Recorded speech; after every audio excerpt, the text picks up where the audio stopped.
Hoje estamos celebrando a ascensão do Senhor.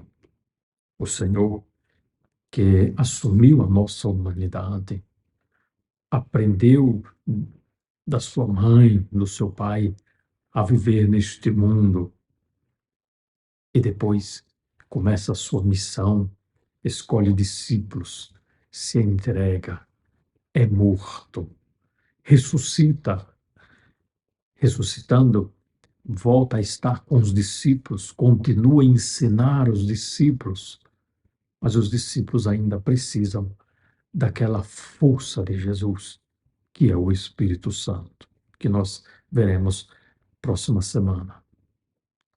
E hoje Jesus está para partir. E antes de partir, ele vai enviar os discípulos, para que os discípulos façam outros discípulos. Como? Batizando em nome do Pai, do Filho e do Espírito Santo. O batismo nos insere na Santíssima Trindade, na comunhão com Deus. Essa presença de Deus, o Espírito Santo, nos tornamos moradas por causa do batismo. Mas não basta os discípulos saírem por aí batizando. É necessário ensinar o que Jesus ordenou. Porque não basta ter a graça do batismo e depois se fechar a ela, como uma renúncia do próprio batismo. Porque um cristão que não vive como cristão é como que todos os dias ele renunciasse ao batismo, renunciasse à graça, renunciasse à filiação, aquela que recebeu. A verdadeira conversão é aquela que, já sendo batizado, essa é a nova evangelização, né? Digo, a conversão para aqueles que são cristãos, para nós que somos católicos, nós já recebemos o batismo. E agora, o que nós devemos fazer?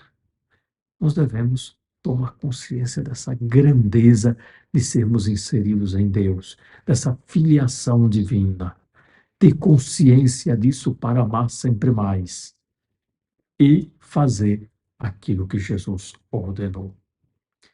Então, você não basta batizar 60 pessoas de uma vez, 200 pessoas, 500 pessoas.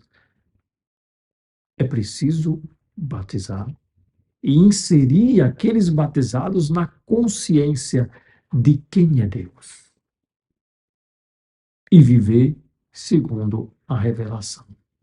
A norma do cristão é o Evangelho. O que Jesus ordenou?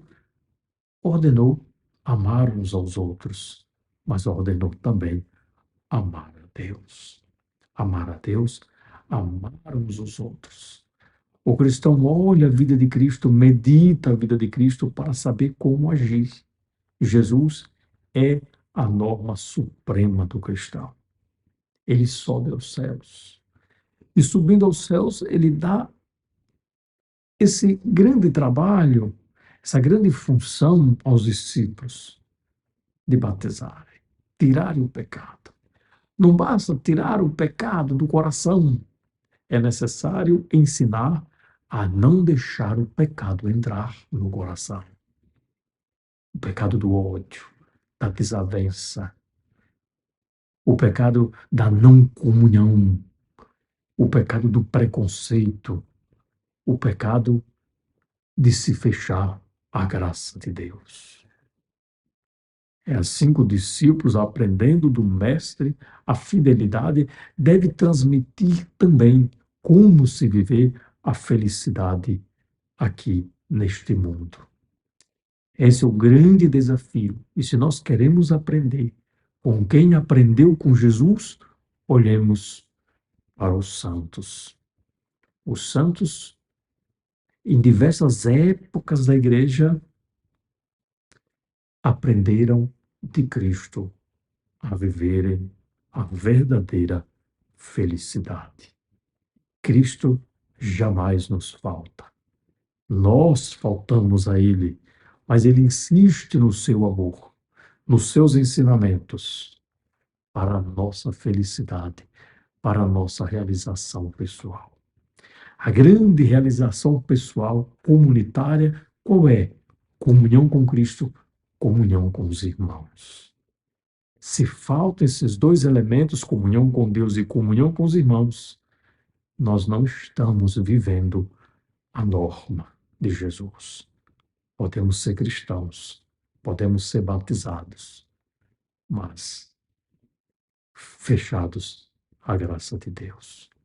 Uma vida espiritual é aquela que faz de tudo para não se fechar à graça de Deus. E descobre essa graça que está em nós, que é abundante, que nos ajuda a progredir sempre mais. Não para se sentir mais importante do que os outros, mas servidores fiéis como Jesus. Alguns se sentem santos e querem ser servidos por Jesus. Erram o caminho. Outros se sentem santos na sua discrição, na sua humildade, na sua comunhão com Deus e são verdadeiros servidores. Madre Teresa de Calcutá, Santa Teresinha, Santa Teresa d'Ávila, São Francisco de Assis, Carlos Acutis, são expressões de pessoas que verdadeiramente foram batizados e que verdadeiramente viveram segundo o coração de Jesus. Eles são exemplos de quem aprendeu com Jesus. Que o Senhor nos guarde e nos conserve no seu amor. Amém.